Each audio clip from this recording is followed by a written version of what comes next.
महागाई किती येत होती आणि आता किती आली आता काहीच नाही. परत एकदा. वांगी कशी वांगी आता कसं नुसतं वांग चिरून जर आमटीला टाकलं चटणी मीठ घातलं काही वा. नाही. त्याला आमटीला चव लय भारी आहे. बघा बघा जरा ते काय मित्रांनो आता तुम्ही समजून मला घ्या. सांगायला नव्हतं सगळं हे आम्हाला प्रत्यक्ष आमच्या सासू काहीच म्हणतात काय नाही ते वांग्यासने चव लय भारी आहे. आमटी चांगली होती. महिन्यापासून आम्ही एकाही बाजारला गेलेलो नाही. पुन्हा एकदा महत्वाचं मी नेहमी एक सांगतो, बाजार केलेला नाही. मला बरोबर आठवड्यालाच 500 ते 700 रुपये लागत होते. आता किती पैसे वाचले तुझे सांगा पहिला. अजिबात बाजारला जायला नाही. सगळं म्हणजे टोमॅटो हे सगळं खर्च आहे. काही बी जायला नाही. मिरची सकट आहे ओल्या मिरची.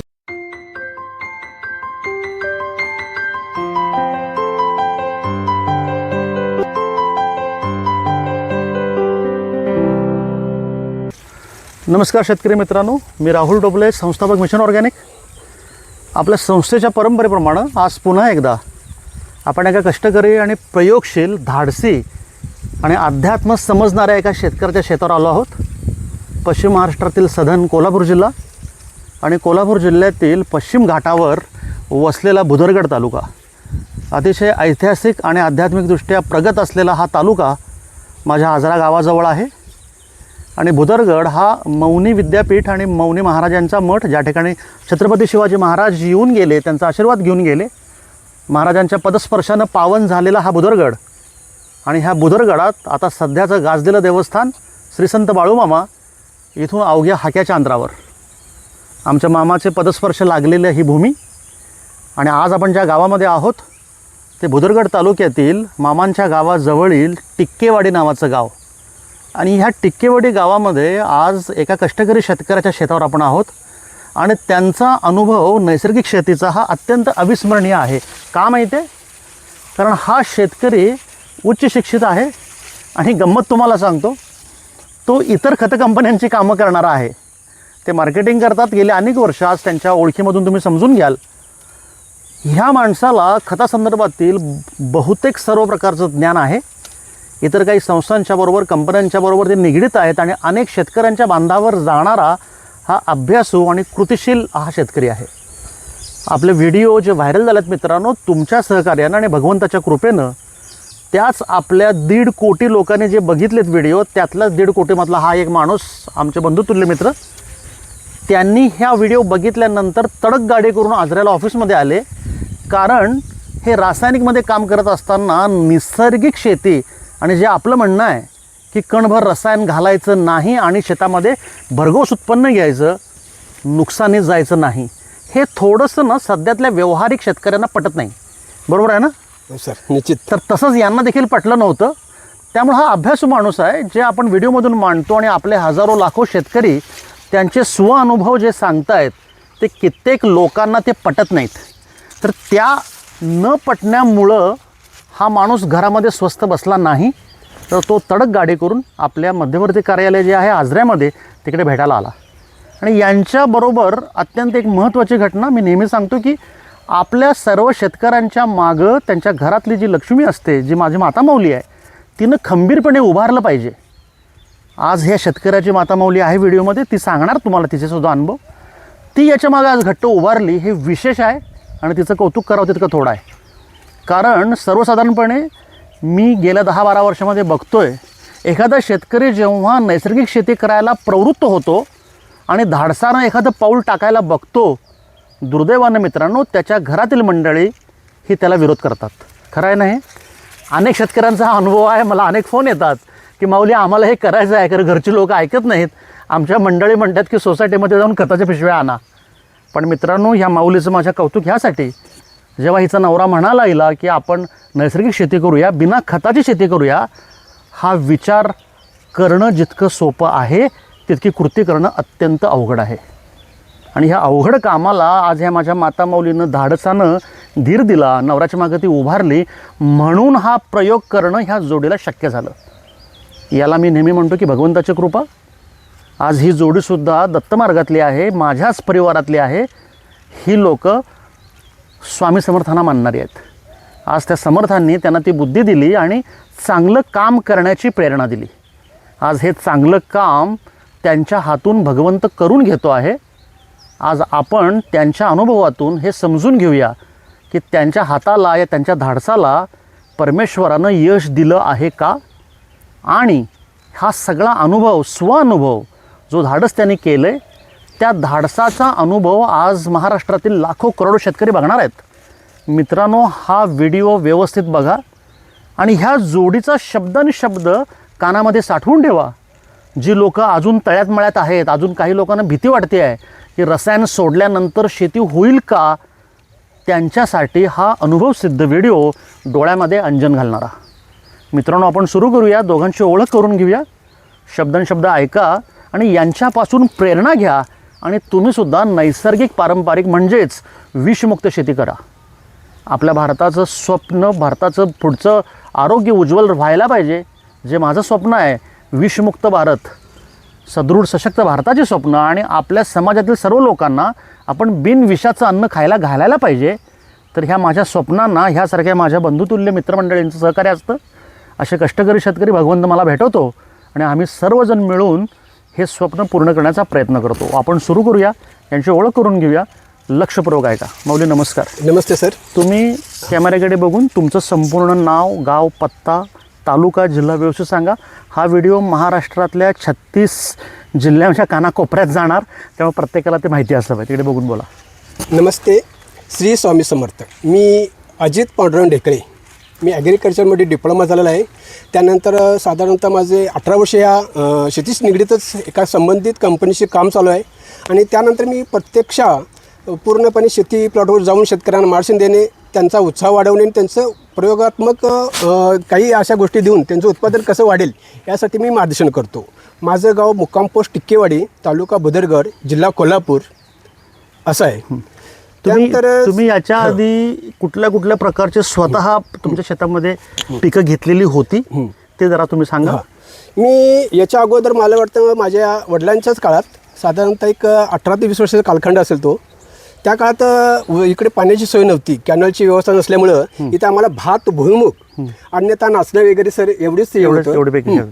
त्यानंतर मला वाटतं 20-22 वर्षापूर्वी आमच्या टिकेवाडी गावातून कॅनल आला. त्यानंतर इथलं पूर्ण अर्थकारण, समाजकारण पूर्णपणे बदललं. त्यानंतर 20 वर्षापूर्वी आपण इथे ऊसाचं पीक चालू केलं. आज मला वाटतं कंटिन्यू 20-22 वर्ष ऊस घेताय. या प्लॉटमध्ये मी ऊस घेतो आणि अखंड माझ्या क्षेत्रामध्ये. ओके. आणि बाकीचं काय कसं आहे, स्वतःची पाईपलाईन असल्यामुळं ओके इतर काही उत्पादन घेतलं भात वगैरे तर त्याच्यात आपलं अर्थार्जन भागणार नाही. त्यासाठी ऊसाचा आणि काही वेगवेगळे मला प्रयोग करता येतील, कारण मी त्या ह्याच्यामध्ये 18 वर्ष काम करतोय. बरोबर. आणि मी जे काही लोकांना सांगतो शेतकरी बांधवांना या, तर मला जर स्वतः जर त्याचे अनुभव मिळाले तर मी पुढे सर हे करू शकतो. आज मी तुमच्याशी चर्चा करताना सर हेच सांगितलं की मी माझ्या स्वतःच्या 13 गुंठ्यावरती प्लॉटवर मी हा प्रयोग करणार, त्यानंतर मी त्यांना हे करू शकतो. कारण नुकसान झालं होणार नाही हा माझा शब्द होता सर. कारण तुम्ही मला शब्द दिला होता, जे आपण आध्यात्मिक क्षेत्रात आहे आणि तो आपला भगवंत असेल, आपला अध्यात्म असेल, हे तुम्हाला मारू शकत नाही. आणि सर तुम्ही तर सांगले ही मला गोष्ट पटलीच, कारण या अध्यात्मामध्ये जेव्हा आपण मला वाटतं जवळजवळ एक 18 ते 20 वर्षे आलो. माझे मिसेसचे ज्यावेळी लग्न झालं त्यावेळी त्याच्यापासून हे अध्यात्म माझ्या घरात आलं. त्यापासून भले मोठे मोठे संकट असतील काय असून त्यात वेळ मला तिने तारून नेलं, माझ्या घराला कुटुंबाला संपून याला. त्यामुळे मला असं सर विश्वास होता, माझे स्वामी माझे दत्तगुरू मला ह्या गोष्टीतनं मला पुढे नेलं, काही म्हणजे हे करू देणार नाहीत, पुढे चांगलेच कधी घडवतील. आणि त्या आशेने मी सर याच्यावर मी तुमच्याशी मला वाटतं 2-3 वेळा आजरेला येऊन चर्चा केली. तात्विक याच्यावर आपण तुमच्याशी विश्लेषण केलं आणि त्यानंतर मी पक्का निर्णय केला. त्यानंतर आल्यानंतर मी घरी त्याच दिवशी मंडळीला विचारलं की आपण असा प्रयोग करणार काय करूया. पण ज्यावेळी तिने सांगितलं की माझे स्वामी आहेत तर तुम्ही निश्चित तो प्रयोग सक्सेस करायचा, काय ते आपण आदर्श देऊन आपण एक शेतकरी बांधवांना आपल्याला त्यांच्याशी हे करता येईल. आणि खरोखरच माझी ते अर्धांगिनी माझ्यासोबत असल्यामुळे सर हा प्रयोग मी करू शकलो. बरोबर. मित्रांनो, आता तुम्ही ढेकळे सरांचं ऐकलं, 2 गोष्टी त्यांच्या तोंडातून, दत्त महाराजांचं नाव, स्वामींचं नाव आणि त्या माणसाची भगवंतावर असलेली अगाध श्रद्धा.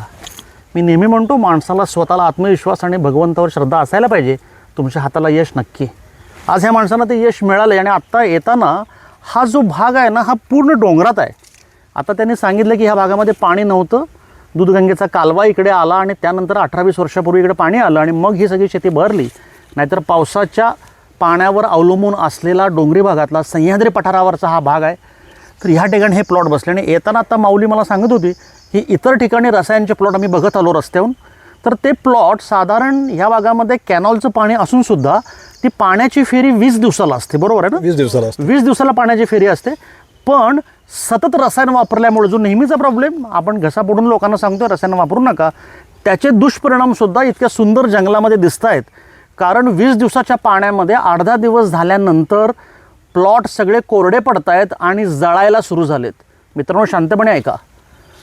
ऊसाला पाणी आपण नेहमी 20-25 दिवस महिन्याला द्यायला सांगतो. केव्हा? जेव्हा जमिनीमध्ये जीवाणू असतील तेव्हा. ह्या दुर्दैवी ह्या लोकांनी सतत रसायनाचा मारा केला आहे. DAP लागवड युरिया टाकलेला आहे. जमिनीचा दगड झालेला आहे आणि त्या दगड झालेल्या जमिनीमध्ये ती जमीन निर्जीव झाली आहे. त्या जमिनीमध्ये सेंद्रिय कर्ब प्रचंड खाली आला आहे आणि अशा ठिकाणी पाणी 20 दिवसाला दिल्यानंतर ते पिकाला पुरत नाही आहे. आत्ता येताना मी बघितलं प्लॉट आकसलेले आहेत. आता व्हाईस वर्सा यांनी रसायन सोडलं, यांनी रसायन बंद केलं आणि यांनी आता मिशन ऑर्गॅनिकच्या आपल्या तंत्रानं नैसर्गिक शेती सुरू केली आहे. आता हा फरक जो आहे 20 दिवसाला पाणी दिल्यानंतर वाळणारे प्लॉट आणि हा ह्यांच्या भागातच आहे ना, म्हणजे यांना पण 20 दिवसांना पाणी आहे. आता तो फरक आपण माऊलींना विचारूया की बाबा तुमच्या प्लॉटला 20 दिवसानंतर पाणी दिल्यानंतर प्लॉटला फरक पडतो आहे का, ऊस वाळतो आहे का, आकसतो आहे का, जरा विचार. माऊली तुम्ही मला सांगा. आता तुम्ही येताना मला दाखवलं तिथं की प्लॉट 20 दिवसांनंतर हे आल्यानंतर आकस होता. आता तुमचासुद्धा प्लॉट मागच्या वर्षी असंच होता ना? म्हणजे तुम्हाला पाणी कमी जेव्हा लेट होत होतं तेव्हा तुमचा प्लॉट आकसल्यासारखा होऊन वाळायचा. पाणी आले की नवीनचं पाणी तोपर्यंत ऊस पूर्ण असं म्हणजे वाळल्याला म्हणजे पानं फक्त अशी चुरगळून गेलेली असायची, पाणी पाजलं की मग नंतर टवटवीत व्हायची. म्हणजे त्याला तहान लागलेली असायची बऱ्यापैकी आणि पाणी कमी पडायचं, बरोबर? पाणी जरी किती जरी म्हणजे आल्यानंतर पाजलं, मध्ये एकदा पाजलं, जाताना एकदा पाजलं, तरी सुद्धा पाणी नवीन येईपर्यंत पूर्ण सुकलेलं असायचं. आता मला सांगा की ह्या वर्षी तुम्ही रसायन वापरलेलं नाही. तुम्ही मिशन ऑर्गॅनिक तंत्रानं काम करताय, जमिनीमध्ये भूसुधारक घातलंय आणि अन्नपूर्णाच्या फवारण्या केलेत. नक्की रसायन वापरलेलं नाही ना? महाराजांचं नाव घ्यायचं बस. हा एवढा विश्वास पाहिजे. आता तुम्ही मला सांगा की आता तुम्ही रसायन वापरलेलं नाही आणि इतरांसारखंच तुम्हाला 20 दिवसाचं पाणी आहे, मग आता तुमचा ऊस आकसतोय का? का बरं? आता ह्याच्यात जीवाणू असल्यामुळे ऊस हसते आहे बघा, बहीण आमची हसते आहे. कळलं का तुम्हाला? फक्त रसायन थांबवलं आणि जीवाणू जमिनीत गेले, भूसुधारक मधले जबरदस्त फरक पडला आहे. ज्या ठिकाणी रासायनिक खतामध्ये प्लॉट 20 दिवसाला आकसत आहेत, पहिल्या फटक्यामध्ये आत्ता सुरू केले त्यांनी, आता अजून 750-800 लिटर सोडले, अजून सोडायचं आहे थोडंफार, तरी सुद्धा रिझल्ट दिसला आहे. भगवंतानं त्याची कृपा दाखवली आहे. 20 दिवसाचं पाणी असून सुद्धा ऊस आकसला नाही. हिरवा गार प्लॉट आहे. रोगराई कुठली आली आहे का? काहीच नाही, काहीच पडा नाही. ऐका आम्हाला ह्याला कानी ते पडायची, आता ह्या वर्षी काहीच पडायला नाही. ऐकताय तुम्ही? ते याच्यावर कानी म्हणजे वरती आलेल्या की त्याच्यावर लगेच कीटकनाशक मारायला. या वर्षी काय मारला? अजून काहीच मारलं नाही, फक्त भूसुधारक फवारणी केल्या, अन्नपूर्णाची फवारणी भूसुधारक जमिनीमध्ये. ऐकताय मित्रांनो? ज्या दिवसापासून माझ्या माता माऊलींनी ह्या माणसानं रसायन बंद केलं त्या दिवसापासून हा प्लॉट निरोगी आला. मी नेहमी सांगतो कुठलंही पीक जमिनीतून बाहेर येताना सदृढ सशक्त यायला पाहिजे आणि त्या पिकाची प्रतिकारक शक्ती चांगली असली पाहिजे, मग रोगराई येत नाही. तुम्ही रोग आल्यानंतर औषध आणून मारायची नसतात मित्रांनो. तुमच्या पिकांना तुम्ही असं तयार करायचं असतं की त्यांना कुठलाही रोग स्वतःला लावून घेतला नाही पाहिजे. आज ह्या दोघांचा हा जो प्लॉट आहे हा सदृढ सशक्त आणि निरोगी आहे, कारण त्यांनी कुठलंही रसायन वापरलेलं नाही. पहिला सगळ्यात महत्त्वाचा फायदा म्हणजे पाणी लांबून सुद्धा प्लॉटला प्रॉब्लेम नाही. प्लॉट हिरवागार आहे, एकही पान वाढलेलं मला दिसत नाही, एकही प्लॉट पिवळं झालेलं दिसत नाही. म्हणजे ह्या ऊसाला लागणारं पाणी हे योग्य आहे, हे पहिलं. दुसरी महत्त्वाची गोष्ट मी न विचारता त्यांनी सांगितली की दरवर्षी काणी, तांबेरा, मावा ह्या प्रकारचे रोग ऊस वर आल्यानंतर लगेच चालू होत होते, पण ह्या वर्षी आता ऊस आपल्या खांद्यापर्यंत आला, तुम्ही बघता आहात कसलाही रोग आलेला नाही. म्हणजे प्लॉट निरोगी आहे, सदृढ आणि सशक्त आहे. कळली गंमत? आता पैसे तुमचे किती वाचले ह्या सगळ्यामध्ये? मला सर मी दरवर्षी मी प्लॉट करतोय, म्हणजे वर्षी मी सरासरी मी स्वतःच नियोजन करतोय. ओके. तर मला वर्षाअखेर खते, आळवणी, फवारणी, इतर काही हे जर धरलं तर सरासरी मला एक नाही म्हटलं तर 10-12 हजार रुपये खर्च यायचा. ओके. आणि फक्त ह्या 3.5 महिन्यामध्ये मी आता भूसुधारक आणि अन्नपूर्णा टॉनिक वापरलं. 3,000 रुपये अन्नपूर्णा 1,000 आणि 3,000 भूसुधारक. 4,000 रुपये फक्त मी खर्च केलेला आहे. 13,000 वर्ष 4,000 रुपये. आणि सांगण्याचं हे काय वाटतं सर तात्पर्य की हा खर्च करताना मी 10 जानेवारीला लागण केली, 2026 रोजी. ओके. त्यानंतर त्यामध्ये भुईमुग पण टोकन केली हा. मिसेसनं. आंतरपीक भुईमुग घेतलाय. भुईमुग, हरभरा होता, पोकळा होता, मेथी होती, कोथिंबीर होती, म्हणजे हा. खायासाठी आम्ही म्हणजे घरात इकडे खाल्लं सगळं. बरोबर, अगदी बरोबर.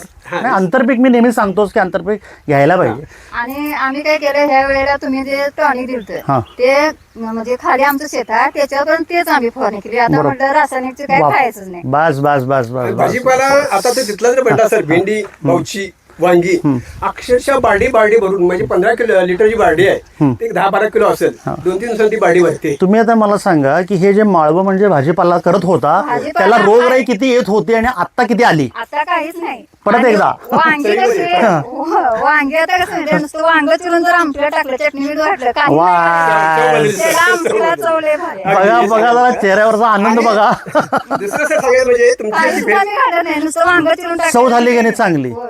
हे समजून घ्या तुम्ही पण हे काय मित्रांनो आता तुम्ही समजून मला घ्या. सांगायला नव्हतं. सगळं हे सांगा. आम्हाला प्रत्येक आम्ही अनुभव सांगितले. आम्ही सासू काहीच म्हणतात काय माहितीये, वांग्यासनी चव जरी भारी आहे, नाही आमटी चांगली होती. बाई, कुठला भाजीपाला असेल त्यातला असं झालं. नैसर्गिक पारंपरिक तंत्रामध्ये मित्रांनो भाजीपाला किंवा प्रत्येक पिकाची चव बदलते, अतिशय सुंदर लागतं. आज माझी माऊली मला सांगते आहे की घरामध्ये सासूबाई खुश आहेत, नुसतं वांग चिरून जरी आमटी टाकलं तरी चव चांगली येते. जुनं जाणत्या सासूबाई आहेत, त्यांचं वय जास्त आहे, त्यांच्या अनुभवाने त्यांनी जुन्या काळी तसली वांगी खाल्लेली आहेत आणि सध्या रासायनिक घाणेरडी वांगी लोक खात आहेत. आणि आता पुन्हा ही त्यांची सूनबाई लागले नादाला निसर्गाच्या आणि त्यांना कळालं की अतिशय सुंदर भाजीपाला होतं. तिनं सांगितलं, ऐकलं काय किती भाजीपाला केला तिनं, आणि घरामध्ये प्रचंड खाता. हा माणूस काय सांगतोय? जानेवारी महिन्यापासून आम्ही एकाही बाजारला गेलेलो नाही. पुन्हा एकदा महत्वाचं मी नेहमी एकही सांगतो, बाजार केलेला नाही. मला बरोबर आठवड्याला 500 ते 700 रुपये लागत होते. आता किती पैसे वाचले तुझे सांगा पहिला. अजिबात माझा खर्च निघाला असेल. बाजारला जायला नाही. सगळं म्हणजे टोमॅटो हे सगळं खर्च आहे. सगळे आहे. काही बी जायला नाही. मिरची सकट आहे, वल्या मिरची सकट. शेतकरी मित्रांनो, अतिशय मोलाचं माझी बहीण सांगते आहे. मी हे वारंवार गेली 10 वर्ष घसा पडून सगळ्यांना सांगतोय, शेतकऱ्यानं भाजीपाला विकत आणायचा नसतो. भगवंतानं सुंदर रानं दिलेत, इथंच टोकणा. घरात बाहेरचं घाण विषाचं आणून कुठं खाते आणि तब्येती बिघडवत आहे. आता 2 गोष्टी यातनं महत्त्वाच्या चर्चेतनं आल्या. आज माऊली म्हणते की मी जानेवारीपासून भाजीपाला विकत आणला नाही, तुझं अभिनंदन पहिला, आणि आणू पण नकोस बाहेरनं, इथंच घरात नाही खायचं, तू बाहेरनं विकत आणू नकोस तू. दुसरं, व्यवहारी माणसानं काय सांगितलं माहिती आहे, दर महिन्याला दर आठवड्याला 500 रुपयाचा भाजीपाला यांच्या कुटुंबामध्ये लागत होता. आता त्याच्या बायकोनच समोरासमोर आहेत, त्यामुळे खोटं बोलायचं कारण नाही. त्यामुळे तिनं सांगितलं की जानेवारीपासून भाजीपाला आणला नाही. आत्ता कुठला चालू आहे? एप्रिल चालू आहे, बरोबर? जायलाच नाही जानेवारी, फेब्रुवारी, मार्च आणि एप्रिल, प्रत्येक महिन्यामध्ये 4 आठवडे असतात. 3 महिने 4 12, आणि आत्ता हे 20 तारीख ओलांडून गेली आहे, म्हणजे 12 आणि 3 15 आठवडे झाले यांनी भाजीपाला विकत आणलेला नाही. 500 रुपयाचा भाजीपाला आठवड्याला गुणिले 15, 15 5 75, 7,500 रुपये यांचे वाचलेत. अजून सर जून पर्यंत जाणार हा प्लॉट. ते बघा, अजून जूनपर्यंत जाणार पुढं. अजून भेंडी, वांगी सगळं आहे. मग माऊली मला सांग, तुझं भाजीपाला विकत आणत होतीस ते 7,500 रुपये वाचले, आणि औषधाचे क्लिअर झाले. औषध आणले 4,000 रुपयेचं, आणि भाजीपाला आणले 7,000. उलट फायदा, वरचे पैसे दे मला पहिला. पैसे वाचलेत. गंमत सोडा मित्रांनो. आम्ही आता या वेळेला ठरवलं की यंदा हे प्लॉट करून बघायचा, पुढच्या वर्षीला आम्ही सगळंच करणार. मी नेहमी सांगतो लोकांना की प्रयोग करा, समजून घ्या. मी सांगतो त्याच्यावर अंधविश्वास ठेवू नका. आज ह्या जोडीनं तो विश्वास ठेवला स्वामींचं नाव घेऊन. आज त्यांच्या पदरामध्ये बघितलं 7,500 रुपयाचा भाजीपाला घरात विकत आणायचे ते 0 रुपये. घरात ताजा भाजीपाला खातायत, विषमुक्त म्हणजे भाजीपाला असं खातायत. ते भाजीपाला हाय ते पण असं कोळमसले असं नाही, एकदम तवटी. जाताना तुम्हाला बघायला झालं तर मिरच्या अशा चकाकतात अशा. चेहरा चका खाला हिचा बघा आधी पहिला. ती एका प्रशिक्षक म्हणून काम करते शासनाच्या प्रोजेक्ट मध्ये. म्हणजे आणि मला पण हेच आता नैसर्गिक शेतीच करायला सांगितलेलं आहे, त्यामुळे बरोबर. आम्ही त्यात जास्त उत्तर देते. महाराष्ट्र शासनाची कृषी सखी आहे बहीण आमची, काम करते. त्या भागामध्ये काम करते. तिचं नॉलेज आहे तिला, आणि तिला आता गंमत कळाली असेल, कारण ती कृषी सखी म्हणून काम करत असताना याच्या आधीची प्रशिक्षण वेगळी होती आणि मिशन ऑर्गॅनिकचं प्रशिक्षण वेगळं आहे. आम्ही नेहमी सांगतो, निसर्गाकडे चला, भगवंताचं नाव घ्या, रसायन थांबवा, धाडसाने काम करा. पीक तुमचं आहे, पैसे वाचले. आता यांचा उत्पादन खर्च 0 आहे, आणि पीक बघा कसं आलं तरतरीत एकदम. सगळ्यात महत्वाची गोष्ट, भुईमुगाच्या शेंगाला आम्हाला आता 1 पोत 1.5 पोत होतील. भुईमुग सणसणीत, भुईमुगाला तांब्याला येत नाही. येणारच येणारच नाही. सर मला अनुभव सांगायचा एक 5 मिनिट मी हो, सांगा. करतो. कारण 10 जानेवारीमध्ये मी ही लागण केली, काढली लागण. त्यानंतर हा प्रयोग सुरुवात केला आम्ही दोघांनी. आम्ही म्हणजे आई वडिलांनी मला त्याच्याबद्दल काही हे केलं नाही, कारण त्यांना विश्वास होता की दोघं करणार ते तरी काय पण काय आमचे होणार. सासू सासरे बघायला आलते आलेले होते म्हणजे काय करायला ते. तरी आणि पण त्यासनी वाटलं की खत घातलास तरी जरा आणि ऊस आलास तरी त्या दिवशी हा प्रयोग आम्ही केला, तर माझ्या स्वामींना मी नमन केलं होतं दोघांनी. हे अनेक 8 दिवसानंतर येऊन बघा, मग पुन्हा आल्यावर त्यासनी फरक स्टिकर होता दिसला. फक्त. हां असं स्वामींना नमन करून आम्ही याची सुरुवात केली. बरोबर. आणि 10 जानेवारीमध्ये मी ज्यावेळी इथे लागण केली, त्यानंतर मला वाटतं माझी 1 महिन्यानंतर तुमच्याशी फोन चर्चा चर्चा झाली. त्याच्या अगोदर मी तुमच्याशी 2-3 वेळा चर्चा केल्या. बरोबर. त्याच्या अगोदर मी तुमचे व्हिडिओ जे आहेत ते व्हिडिओ जवळजवळ मी गाडीवर असून देत, हेडफोन टाकून बसल्या ठिकाणी असून देत, एक व्हिडिओ 10 वेळा मी बघितला पूर्ण याचा. कारण मी 18 वर्ष कसं आहे माहितीये, घरी आलेत कणी सारखं कानात पुन्हा घालायचं आणि ते ऐकत बसायचं. ही मला ओरडायचे, आवाज जेवायच्या मी वेळेला प्रत्येक वेळी काय लावून बसताय, काय सांगताय. कारण आतापर्यंत कधी बघितलं होतं. कारण मला वाटतं स्वामीने मला ती आज्ञा दिली, काय तू ऐक आणि तू सुरुवात कर. मिशन ऑर्गॅनिकच्या व्हिडिओना सगळ्यांना वेळ लावलाय. वेळ लावलं, मला वेळ लावलं. आणि मी माझा पिंड तो असल्यामुळे याच्यामधल्या शेतीमध्ये 18-20 वर्ष मी काम करतोय.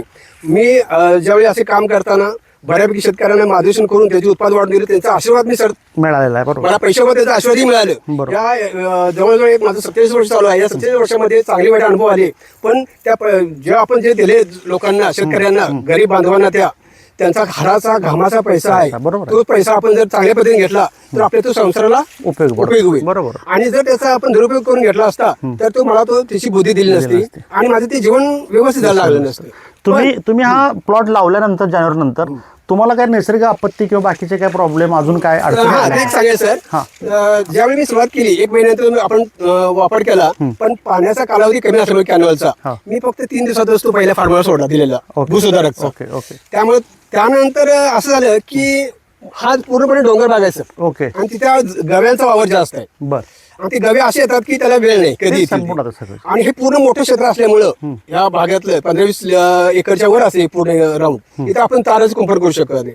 पहिल्या 1.5 महिन्यामध्ये अक्षरशः त्या उसावर असा तुटून पडला की मला वाटतं ते भूसुधारक सोडल्यामुळे त्यात चव आली होती काय की, आणि अन्नपूर्णा ते त्यांनी खाऊन पूर्णपणे चिकलून टाकले सर. हो. 4 वेळा 4 वेळा गवे 4 आले. वेळा गवे आले आणि खाऊन चिडून टाकलेले आहेत. इथे आता माझे पुतणे वगैरे आहेत, ते स्वतः तिथे असतात. ते म्हणाले आता हे तुम्ही बापू करा, मला बापू म्हणत होतो, तुम्ही करायला आहे पण सक्सेस होते काय अनसक्सेस होते. मलाही काही वेळा माझा धीर सुटला. मित्रांनो बघा, आपत्ती संकट भगवंत परीक्षा कशी घेतोय तुमची. 4 वेळा जंगली गवे रेडे आले आणि 4 वेळा हा प्लॉट खाल्ला 13 गुंठ्याचा. 4 वेळा प्लॉट खाणं सोपं नाही, धीर सुटतो माणसाचा. आणि पुन्हा एकदा मनामध्ये असं वाटायला लागतं की आपण करतोय ते बरोबर आहे काय चूक आहे. भगवंताने यांची सुद्धा परीक्षा घेतली, स्वामींनी परीक्षा घेतली त्यांची, ते पास झालेले आहेत. 4 वेळेला खाऊन सुद्धा ऊस एवढा तात्पर्य आलेला आहे, काहीही प्रॉब्लेम नाही, उत्पादन घटत नाही. माझं तर पहिल्यापासून म्हणणं आहे जंगली श्वापदाला मारू नका, त्यांचं अन्न म्हणून ते येत आहेत. पण कधीही माझ्या अनुभवातून असं मला कळालं आहे की जंगली श्वापदांनी ज्या प्लॉटला तोंड लावलेलं आहे तिथं शेतकरी कधीही नुकसानीमध्ये आलेला नाही. याच्यामागचं अध्यात्म आहे, याच्यामागचं विज्ञान आहे. आज ढेकळे साहेबांच्या तिथं 4दा गव्यानं प्लॉट खाल्ला आहे, तरीसुद्धा त्या प्लॉटला काहीही प्रॉब्लेम नाही. हा प्लॉट 4दा खाऊन इतर लोकांच्या लेवलला आहे की कमी आहे? मला वाटतं हे आसपासचे प्लॉट 1 महिन्याचे आहेत. हां, माझं 1 महिन्यानंतर लेटची लागण आहे. लेटची लागण आहे. तो रासायनिक याच्यावर तत्वावर जोपासलेला प्लॉट आहे. हा. मी फक्त भूसुधारक आणि अन्नपूर्णा नैसर्गिक याच्या व्यतिरिक्त कण ही चिमडभरी कुठली रासायनिक घातलेली- आळवणी फवारणी काही केलेली केलेली नाही. नाही. आणि मी हे स्पष्टपणे सांगू शकतो, ठामपणे सांगू शकतो की याचा जर वापर झाला जर आपल्या जमिनीमध्ये तर 100% आपल्या जमिनीचा सामू संधी कर्ब त्यानंतर इलेक्ट्रिक कंडक्टिव्हिटी म्हणजे विद्युत वाहकता 100% करता येते. तुम्हाला जमिनीमध्ये मातीमध्ये काय फरक जाणवतोय? काय वेगळं वाटतंय? जरा माती भुसभुशीत वाटते. भुसभुशीत झालेली आहे माती. दुसरं तणाचं प्रमाण काय आहे? तण म्हणजे सुरुवातीला म्हणजे मागच्या वर्षी जरासं बी पडल्यामुळे एक होतं. ओके. गेल्या वर्षी भरपूर पाऊस झाला. आता मला सांगा की भूस्वरक वापरायला चालू केल्यानंतर जानेवारीपासून आता एप्रिलच्या मिडपर्यंत तणाचा प्रादुर्भाव किंवा काय कमी जास्त वाटतंय, जास्त आलंय, काय झालंय? तण आता कसं मी 2 वेळा भांगलन केल्यानंतर आता कमी आहे. म्हणजे कमी झालं. 2 वेळेला होतं हां, भरपूर. पहिल्यांदा होतं, बरोबर, पहिला असणारच आहे. लोकांचे अनुभव असे आहेत की भूस्वरक वापरल्यानंतर तणाचं प्रमाण येण्याचं हळूहळू कमी कमी व्हायला लागतंय. तर तुम्हाला आता जाणवत आहे की तण कमी आले असं काय वाटतंय? आता ह्या वेळेला म्हणजे कसं होतं, पाणी पाजलं का नाही, पाणी पाजलं की पाठोपाठ पाठोपाठ तण यायचं, बरोबर. ह्या वेळेला पाणी पाजलं कुठं अजून यायला नाही. आलेलं नाही, कळालं का? भूस्वरक वापरल्यानंतर तण येण्याचं प्रमाण हळूहळू कमी होतं. यांना सुद्धा तो अनुभव यायला सुरू झालेला आहे. अजून प्लॉट मोठा व्हायचा आहे. जेव्हा हा प्लॉट तोडणीला येईल तेव्हा पुन्हा एकदा हा व्हिडिओ घेऊया आणि 13 गुंठ्यामध्ये ही लोक किती उत्पन्न काढतात बघूया. तुम्हाला एक महत्त्वाचा एक अभ्यास म्हणून सांगतो. जेव्हा उसाला आता फुटवे कसे चांगले आहेत व्यवस्थित आहेत, अगदी फुटवे किती फुटवे दिसत आहेत तुम्हाला? 10-12 फुटवे 10-12 आहेत, म्हणजे जेवढे अपेक्षित फुटवे आहेत तेवढे आहेत, काय प्रॉब्लेम नाही. ओके. दुसरी महत्त्वाची गोष्ट, जेव्हा पेरं फुटून ऊस मोठा होईल, जेव्हा तुमचा आत्ता हा जानेवारीचा आहे ना, म्हणजे तुम्ही डिसेंबर जानेवारीलाच तोडणार 12 महिन्यानंतर. नोव्हेंबरपासून अधूनमधून एखादा ऊस तोडून त्याचं वजन वाढ मारायचं आणि वजन करायचं. मित्रांनो, मी नेहमी शेतकऱ्यांना सांगितलं की एका ऊसाचं वजन 2400 ग्रॅम ते 2500 ग्रॅम व्हायला पाहिजे, असं आमचं म्हणणं आहे, असा आमचा अभ्यास आहे, असं आमचं संशोधन आहे आणि असा आम्ही प्रयोग केलेले आहेत. आता यांच्याही प्लॉटला आपण तो प्रयोग करूया की जेव्हा तुमची पेरं वर येतील 20, 25, 30 ही पेरं चढणार बरं का जास्त, आत्ता सांगतो. तर त्यावेळेला नोव्हेंबर डिसेंबरला एखादा ऊस उडवायचा खालनं, वाडं मारायचं, तुंगटके करायचे आणि वजन करायचं, व्हिडिओ करून मला पाठवायचा.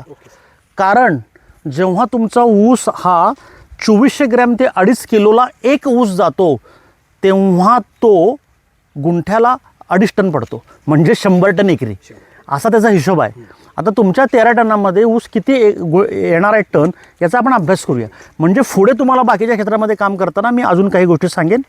भूसुधारक अन्नपूर्णा सोडून तुमच्या प्लॉटमध्ये पावसाळ्यापूर्वी काही गोष्टी करायच्या आहेत, त्या नैसर्गिक पारंपरिक आहेत, हे आमच्या घरामध्ये आणि शेतामध्ये आहेत. त्या गोष्टी काय वापरायच्या हे मी त्यांना सांगणार आहे. कंपोस्टिंग तुम्ही इथलं लोकल करायचं आहे, ते कसं करायचं सांगतो. कुठलीही गोष्ट विचारल्याशिवाय कृपया करू नका, कारण बाहेर मार्केटमध्ये प्रचंड फसवफसवी चालू आहे. लोकांना माहिती नाही, लोक खोटं बोलत आहेत. कलियुग आहे, माणसाचं नीतिमत्ता संपलेली आहे, स्वार्थासाठी माणूस काही करतो. मिशन ऑर्गॅनिक तसं नाही आहे. आपण महाराजांचं नाव घेतो, माऊलींचं नाव घेतो आणि अत्यंत प्रामाणिकपणे काम करतो, म्हणून तुमच्यासारख्या लोकांच्या हाताला तसं यश आहे. तुमची ही जी श्रद्धा आहे आणि आमची ही साधना आहे, हे मिळून सगळं एकत्र आलं आहे. आज तुम्ही दोघं ह्या नैसर्गिक शेतीमध्ये खुश आहात का? निश्चित सर. खुश आहे, काय अडचण नाही, शंका नाही, काय याच्या पुढे पुन्हा रसायन वापरायची गरज नाही, वापरणारच नाही. माझ्या बहिणीनं सांगितलंय वापरणारच नाही. अशा माझ्या हजारो लाखो बहिणींचे व्हिडिओ तुम्ही बघितलेत, एकापेक्षा एक आहेत, त्या खंबीर आहेत, म्हणून हे सगळं चालू आहे. हा व्हिडिओ बघणाऱ्या माझ्या शेतकऱ्यांना माझी नम्र विनंती आहे, हा व्हिडिओ तुम्ही घरातल्या माता माऊलींना दाखवा. माझी बहीण काय कॉन्फिडन्सनं, काय आत्मविश्वासानं सांगते आहे बघा, ह्याच्यापुढं खत वापरणार नाही. आणि गेले 4 महिने त्या माझ्या बहिणीनं घरामध्ये रासायनिक भाजीपाला विकत आणलेला नाही. हेच मला वारंवार सांगायचं आहे. पैसे वाचवा मित्रांनो. आज यांचा उत्पादन खर्च प्रचंड कमी आला, जमीन चांगली होती आहे, तण कमी आलं आहे, कुठलीही रोगराई प्लॉटला आलेली नाही आणि अतिशय उत्तम ऊस आलेला आहे. अजून काय हवं आपल्याला? हे आपलं स्वप्न आहे, सदृढ आणि सशक्त भारताचं स्वप्न, जे मी बघितलं आहे, जे तुम्हीही बघायचं आणि आपण सगळ्यांनी मिळून करायचं. मिशन ऑर्गॅनिक हे कुटुंब आहे आणि हे आमची संस्कृती आहे, आमची परंपरा आणि आमचा विश्वास आहे. आज माझ्या ह्या कुटुंबामध्ये ही सुंदर लोकं आहेत आणि आपण सर्वजण मिळून आपल्या देशाची, पर्यायानं आपल्या समाजाची सेवा करूया. विषमुक्त अन्न तयार करून आपल्या गावातील, समाजातील लोकांचं आरोग्य चांगलं करण्याची बुद्धी आणि संधी स्वामींनी ह्यांना दिली आहे आणि त्यांनी ती घेतली आहे. माऊली, आता तुम्ही तुमच्यापुरता भाजीपाला करून खाताय, तर माझी आज व्हिडिओद्वारे तुम्हाला विनंती आहे. आम्ही ठरवलेच पुढल्या वर्षीला एक ओपा पूर्ण करायचा, आपल्याला दिवटं त्यांना पण द्यायचा आणि विकायचा पण. मी बोलायचं सांगितलं त्यांना, होय होय, की आम्ही ठरवलेच एक कळलं ओपा काय? करायचा म्हणून. याला म्हणायचं प्रेम, याला म्हणायचं आदर. होय होय. जे माझ्या मनात तेच माझ्या बहिणीच्या मनात, ही स्वामी कृपा, ही दत्तकृपा. मी नेहमी म्हणतोय की आम्ही सगळे एका विचाराने एकत्र आलोय. आज ही लोक स्वतःच्या घरामध्ये विषमुक्त भाजीपाला खात आहेत आणि माझी इच्छा नेहमी असते की पहिला तुम्ही करा आणि मग गावाला, समाजाला, नातेवाईकांना सगळ्यांना द्या. असतेच ती सांगते आहे. पुढच्या वर्षी मी ठरवलं आहे की एक प्लॉट भाजीपाल्याचा करायचा आणि गावातील, समाजातील लोकांना द्यायचा. काही लोकांना फुकट द्यायचा म्हणते. तुझ्या हाताला यश येणार बाळ.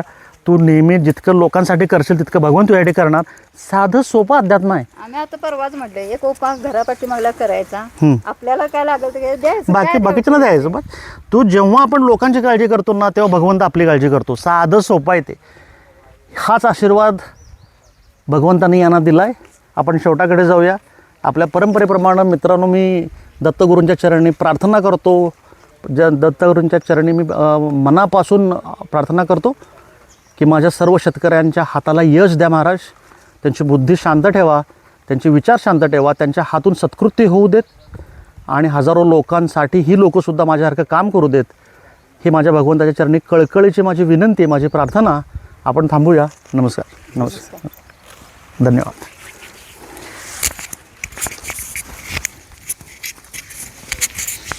एक फोटो फक्त आमचा